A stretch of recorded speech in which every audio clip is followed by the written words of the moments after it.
Le 19 janvier 2024 a été signé un accord d'investissement portant sur la construction du nouvel aéroport international de Bangui entre les autorités centrafricaines et un consortium d'investisseurs émiratis. Financé à 100% par les investisseurs émiratis, en mode financement, construction, opération et transfert à l'État, le nouvel aéroport international de Bangui sera construit sur un terrain d'une superficie de 300 hectares. Actuellement, le pays d'Afrique centrale dispose d'un principal aéroport international à Bangui, Mponko, construit entre 1964 et 1967.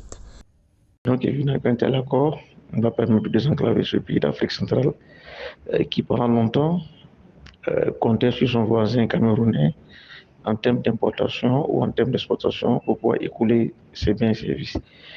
La construction d'une telle infrastructure aéroportuaire va permettre alors de renforcer l'axe Bangui-Dubaï.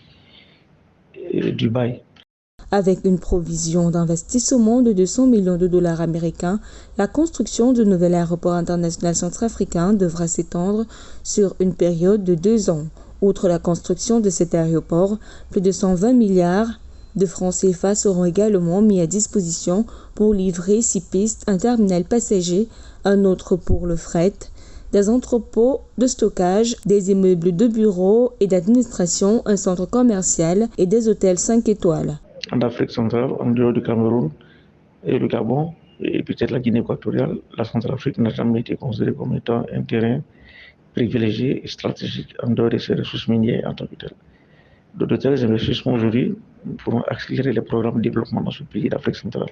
À travers ce projet, les autorités centrafricaines voient un moyen de désenclavement du pays et le début de grands projets d'infrastructure. Toutefois, plusieurs acteurs politiques et économiques centrafricains rappellent les promesses non réalisées comme l'installation du siège africain des BRICS à Bangui ou encore les travaux d'aménagement de l'île des Singes dont une partie avait été cédée au Qatar en 2009.